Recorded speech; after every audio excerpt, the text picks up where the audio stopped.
আমার কিছু ফ্রেন্ডসরাও ছিল যাকে আমি চিনি যে শুধু 3 থেকে 4 ঘন্টা পরেও ক্র্যাক করেছে। আবার স্যাডলি কিছু ফ্রেন্ডস ছিল যারা হয়তো 18-16 ঘন্টা পড়তো, 20 ঘন্টাও হয়তো পড়তো, বাট পাইনি।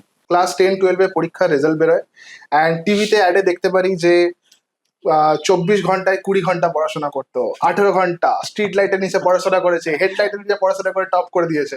এটা কি মিথ না অ্যাকচুয়ালি এটা দরকার? এরকম এতটা, তুই আজ নিউরোসার্জন যেটা খুব রেয়ার ডক্টররা হয়, মানে রেয়ারেস্ট অফ রেয়ারেস্ট এই স্ট্রিমটা সিলেক্ট করে।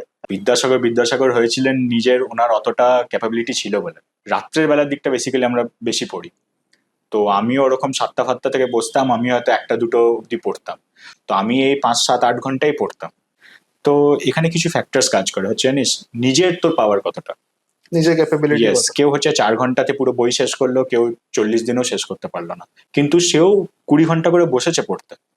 বাট এবার দেখ ডিফারেন্সেস থাকে। আর আমি একটা জিনিস খুবই বলবো, 80-85% কি হয়তো 90%ও তোমার নিজের হার্ডওয়ার্ক হবে এক্সামসে, স্পেশালি এইসব কম্পিটিটিভ এক্সামসে।